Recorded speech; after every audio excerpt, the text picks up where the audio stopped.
Bonjour les élèves et bonjour tout le monde. C'est une nouvelle leçon du playlist physique appliquée T1. Et dans la leçon, on explique le théorème de Norton. Et c'est la leçon numéro 15 du playlist physique appliquée T1. Et c'est quoi le théorème de Norton? Ce théorème est très utile pour simplifier un circuit complexe.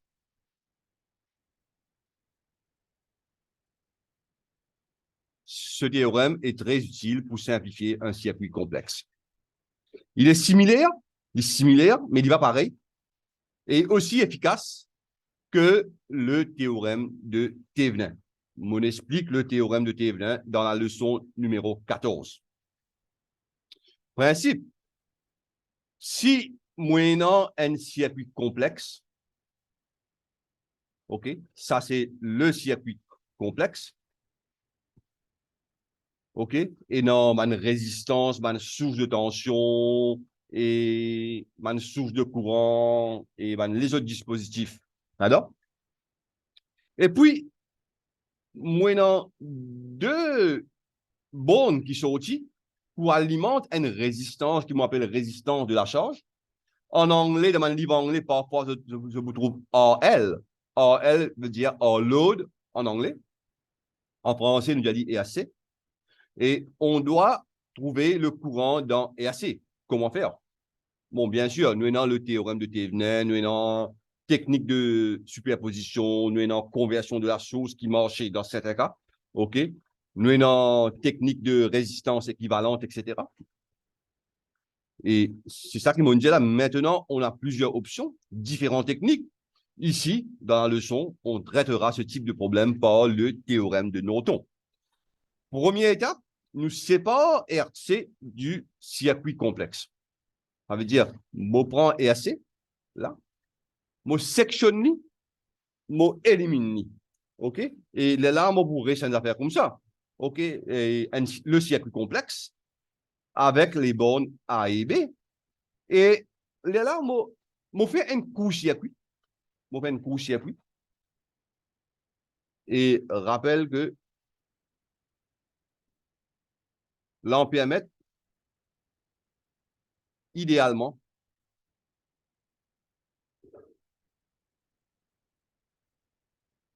a une résistance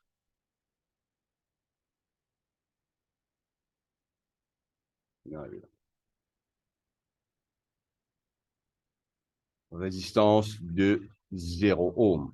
Et normalement, ça, c'est un court-circuit. Court-circuit. OK. On fait un court-circuit et on mesure le courant, ou bien l'intensité du courant, même affaire ça. OK. Mesurer le courant de court-circuit entre A et B. Et on appelle ça le courant de Norton, IN. OK? Et seconde étape, ou bien deuxième étape,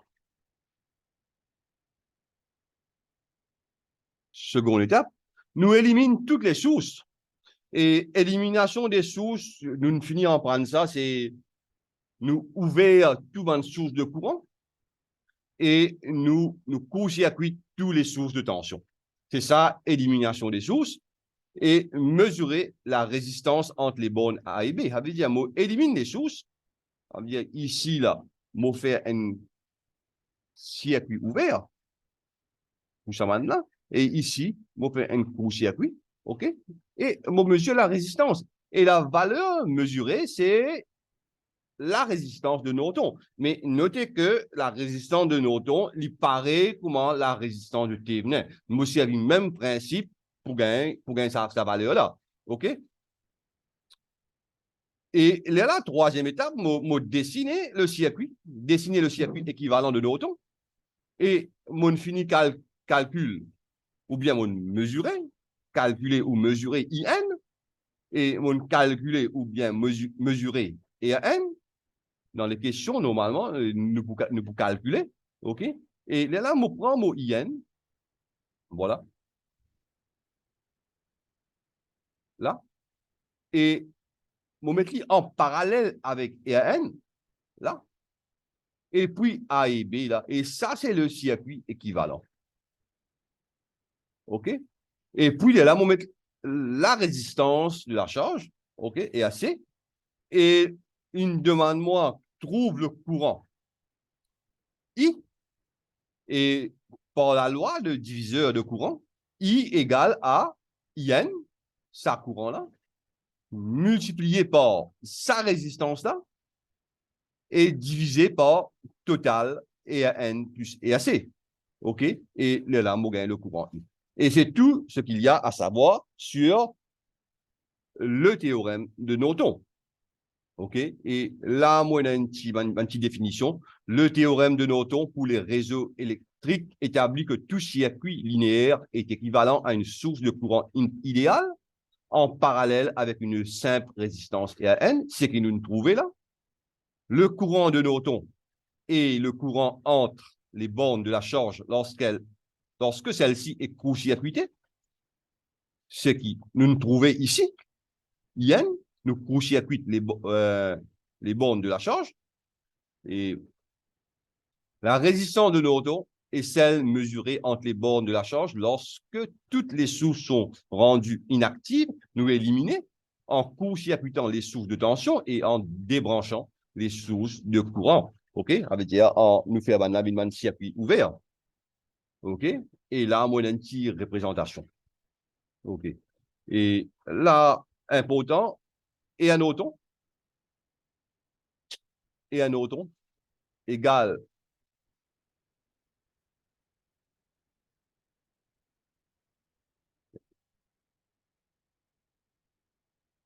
égale et à Thévenin, ça nous trouvait, et inoton égale V Thévenin divisé par E à Thévenin, et ça, c'est une technique de conversion de la source. Donc, quand mon vidéo sur les techniques de conversion de la source.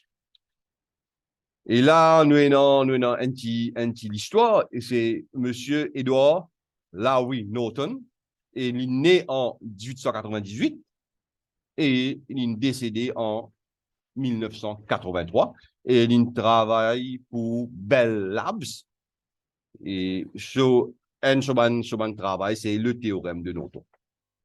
OK. Exemple 1, on prend même l'exemple qui nous servit dans le théorème de superposition et le théorème de Thevenin.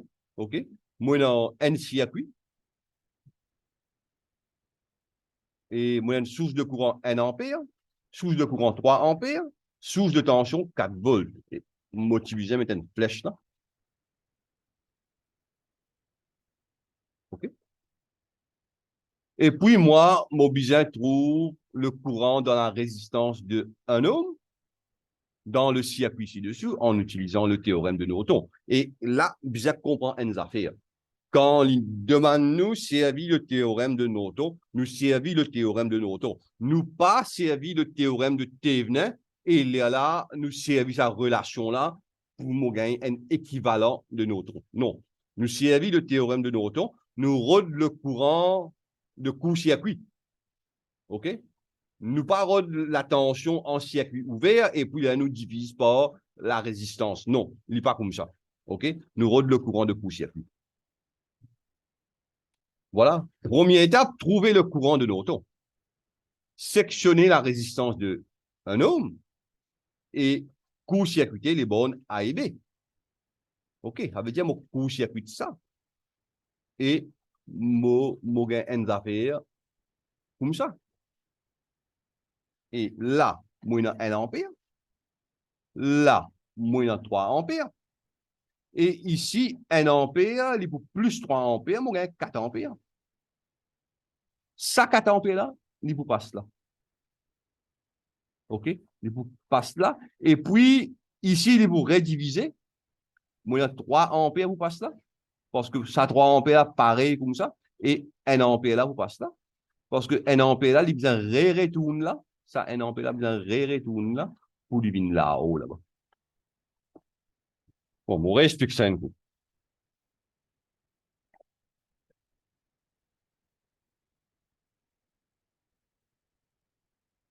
OK. 1 ampère, source de courant, 3 ampères, source de courant. Arrive ici, je additionner, il vient 4 ampères. Et tout ça courant-là pour passer ici. Et pour retourner ici, il faut 3 ampères.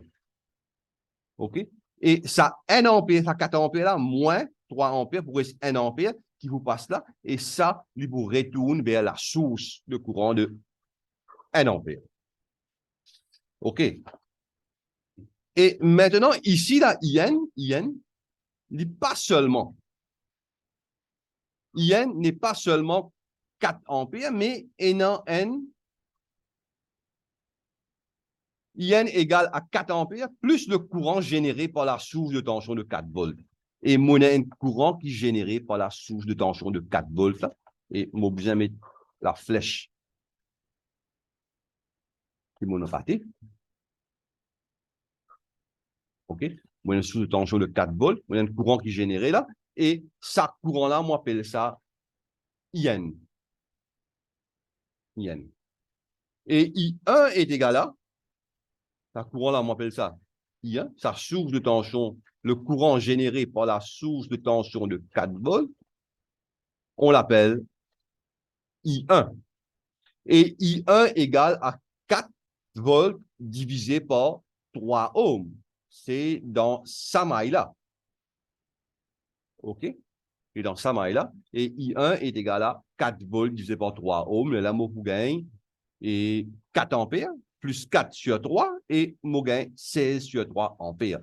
Le courant de Norton égale à 16 sur 3 ampères.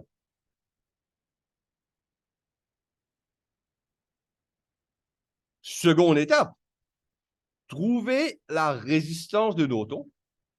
Nous éliminons toutes les sources et calculer la résistance entre A et B. Et bien sûr, source de courant,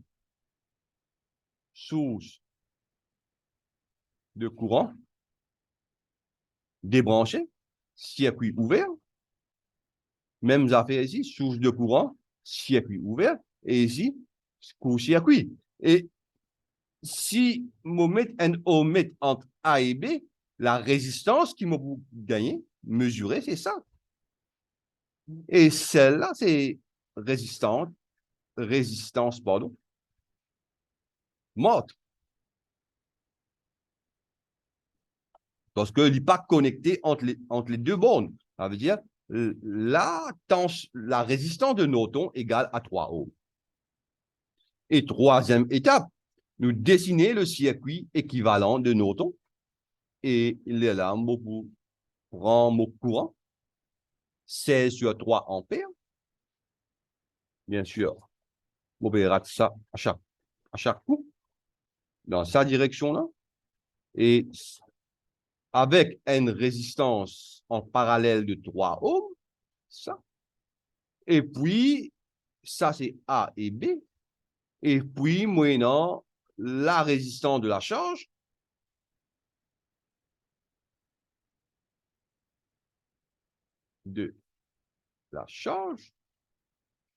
égale à 1 ohm. Et puis, I, par la loi de diviseur de courant, 16 sur 3, multiplié par 3, divisé par 4, on gagne 4 ampères. Et ce qui m'a gagné dans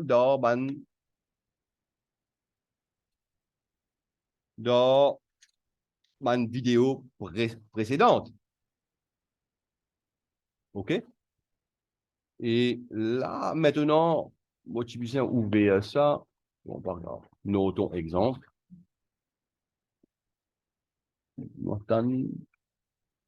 Voilà. Et c'est quoi? Non, c'est un autre exemple, ça. Sorry. OK. Et nous finissons avec ça. Et deuxième exemple, c'est appliquer le théorème de Norton pour calculer le courant traversant la résistance de 5 ohms. La résistance de 5 ohms de la figure ci-dessous. Et ça veut dire, moyennant une batterie avec une résistance interne de 0 ohm, la résistance interne est de 0 ohm, et moyennant 4 ohms ici, 4 ohms ici, 8 ohms ici, 10 ohms ici, et puis la résistance de la charge, c'est 5 ohms, et moyennant A et B. Première chose, et me sectionne et la résistance de la charge, et puis mon court-circuité, et me trouve le courant yen, le courant de Norton. OK? Et là, maintenant, et parce que je ne vais pas me mettre dans ce dessin-là. Voilà. Ça veut dire ça, divine, ça circuit-là, ça, c'est ça. Ça 4 ohms ici, là. C'est ça 4 ohms, là. Et ici, moi, dans 4 ohms ici, là, c'est ça, là. Et ça, 8 ohms, là, parce que ça partie-là, là, une court-circuité, moi, prenant 8 ohms en parallèle et 4 ohms, et le courant de Norton qui passe là, c'est ça courant-là. OK?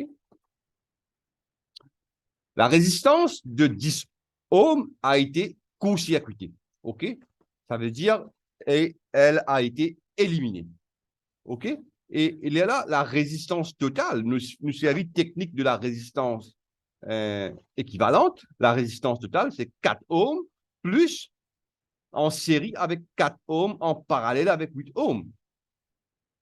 Ça 4 ohms là. Et puis ça 2 là en parallèle. Ça 2 là en parallèle.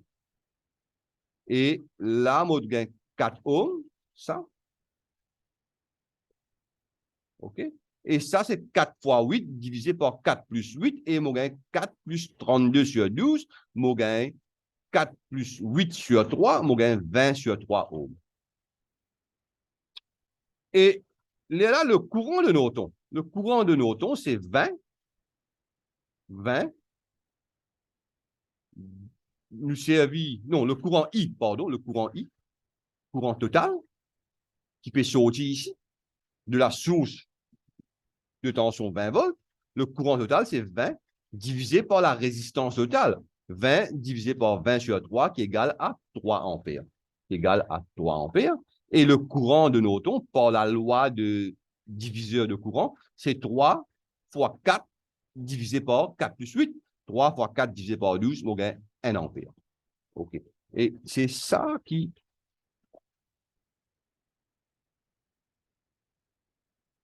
Voilà. Ça veut dire 4 ohms, 8 ohms, 4 ohms, 10 ohms qui... Bon, bien sûr, il est pour court-circuiter. OK. Mon court-circuit. OK. Et voilà. 3 ampères, c'est le courant total. Et 2 ampères vous passe ici. 2 ampères vous passe ici dans la résistance de 4 ohms. 2 ampères vous passe ici. Et 1 ampère vous passe ici. Ça vient 3 égale 2 plus 1. Et ici, c'est 1 ampère. OK. 1 ampère. Voilà. Et puis ici, nous bien trouve la résistance de Norton, pareil comme la résistance de Thevenin. OK? Et vu de A et B, ça veut dire là, et 4 et 4, et nous bien comprenons bien, ça deux là en parallèle, ça et ça en parallèle, 4 et 4 en parallèle divine 2, OK? Et là, ça deux là pour en série avec 8, OK? Et là, les deux points parallèles avec 10, ça veut dire 10 points parallèles, ça, c'est 10 ohms. 10 points parallèles avec 10 ohms, qui devient 5 ohms. 10 avec 10 devient 5 ohms. Et puis, ça, c'est la résistance de la charge. OK?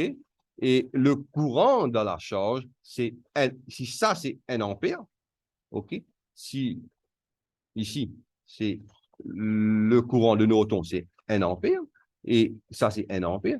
Ici, c'est la moitié ampère. Et ici, c'est la moitié ampère qui vous passez. Le courant de la charge est pour demi-ampère. OK? Et mon pays encore. OK? Voilà. Et c'est tout ce qui m'a pour expliquer sur le théorème de Norton. Et moi, espérer, je ne comprends. Moi, espérer, je ne comprends. Et lit presque, pas pareil, lit presque, lit similaire au théorème de Thévenin, mais ici, nous calculons le courant de court-circuit. Dans le théorème de Thévenin, nous calculons la tension en circuit ouvert. Et la résistance, nous calculons pareil. Et un Norton égale et à Thévenin. Mais seulement, fais attention, si nous et trouver le courant dans la résistance de la charge par le théorème de Norton, nous pas faire, on ne fait pas, et nous pas calcul, nous pas trouve le circuit équivalent de Thévenin, et puis nous transformer en le circuit équivalent de Norton. Non, nous besoin trouve le circuit équivalent de Norton, et dès le premier coup. OK? Et là, moi, je dis au revoir et à la prochaine vidéo.